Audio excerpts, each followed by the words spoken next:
बहुत भारी भीड़ जा रही थी।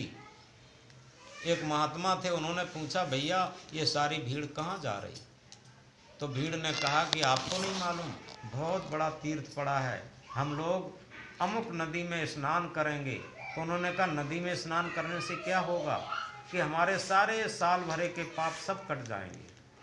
वो क्या करते हैं महात्मा, नदी के पास पहुँचे, जाके नदी के पास पहुँचे और ये कहा कि क्यों गंगा मैया एक बात बताओ, ये सारी हजारों लाखों लोग तुम में स्नान करके सारा पाप धुल देते हैं और जनता का ये सारा पाप लेके तुम क्या करती हो? गंगा जी ने कहा उस पाप को हम थोड़ी रखते, क्या करती हो कि हम ले जा कर के ढो करके सब समुद्र को दे आते।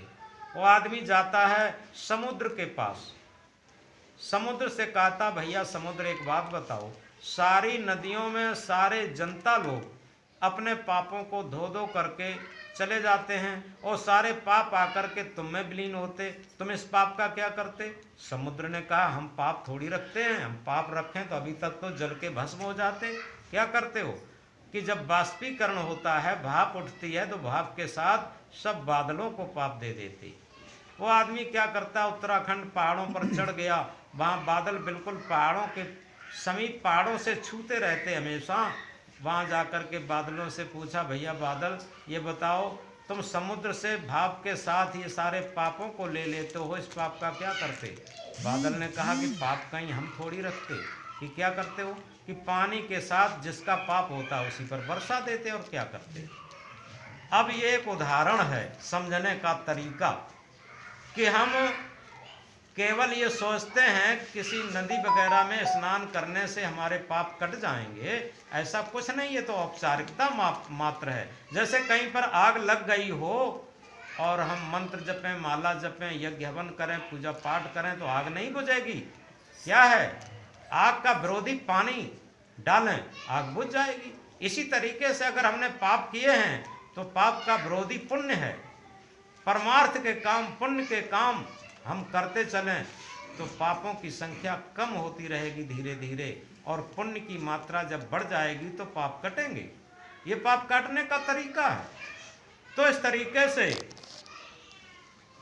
एक बार सदगुरु कबीर साहब बैठे हुए थे, कई महात्मा लोग आए और ये कहा कि साहब बहुत बड़ा कुंभ मेला पड़ा है, आप भी चलते, बड़ा अच्छा रहता, वहाँ सत्संग भी होता, सत्चर्चा भी होती और तीर्थ में स्नान करते, सब लोग चलते।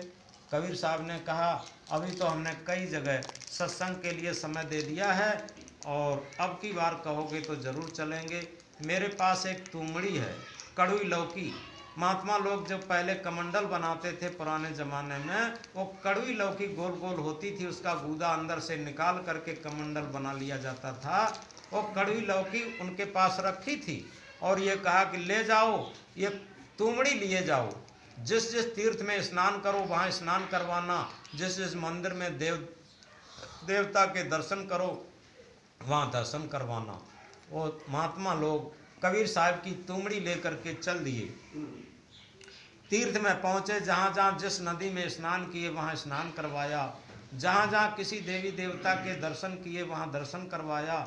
15 दिन तीर्थ में रहने के बाद वो जब लौट आए तो उस तुमड़ी को सबसे पहले कबीर साहब को दिया ला करके और यह कहा कि साहब लीजिए आपकी तुमड़ी, सब तीर्थ कर आई। कबीर साहब ने कहा आप लोगों को धन्यवाद है, इस तुमड़िया को सारे तीर्थ करवा लाए।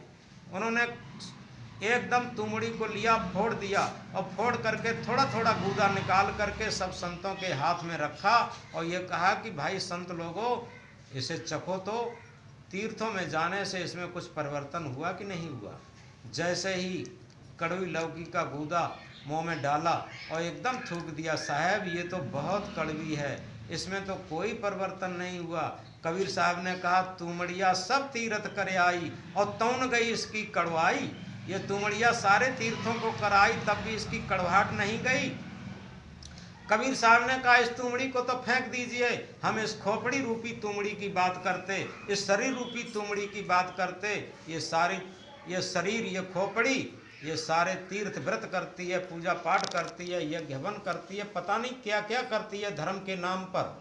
लेकिन इसके अंदर की विकारों की कड़वाहट नहीं जाती, और जब तक विकारों की कड़वाहट नहीं जाएगी तब तक ये सब करने से क्या फायदा होगा। और इसीलिए कहा, तीर्थ गए 3 जने चित चंचल मन चोर, एको पापन काटिया लादन 10 मन और। तीर्थ में गए चित्त के चंचल मन के चोर कामी लोग, वहाँ एक भी पाप कटा बटा नहीं। कहीं कुंडल कटते हैं, कहीं झुमकी कटती है, कहीं जेबें कटती हैं, पाप तो कहीं नहीं कटते, ये चीज़ें जरूर कटती हैं, कहीं जंजीर कट जाती। तो इस तरीके से तीर्थ गए 3 जने चित चंचल मन चोर, एक पापन काटिया लादन 10 मन और। 10 मन और लाद लाते हैं, कटता बटता तो कहीं नहीं। तो इस प्रकार मूल चीज यह है कि जो हम कह रहे थे सत्संग चर्चा की बात, यथार्थ में सत्संग का बहुत बड़ा महत्व होता है। भरा सत्संग का दरिया, नहा लो जिसका जी चाहे, जिगर से दाग पातक के छुड़ा लो जिसका जी चाहे, जिगर से दाग पातक के छुड़ा लो जिसका जी चाहे। भरा सत्संग का दरिया, नहा लो जिसका जी चाहे, जिगर से दाग पातक के छुड़ा लो जिसका जी चाहे। अपने अंतःकरण के पापों को हम सत्संग रूपी दरिया में नहा करके छुड़ा सकते। एक बार सतगुरु कबीर साहब बलक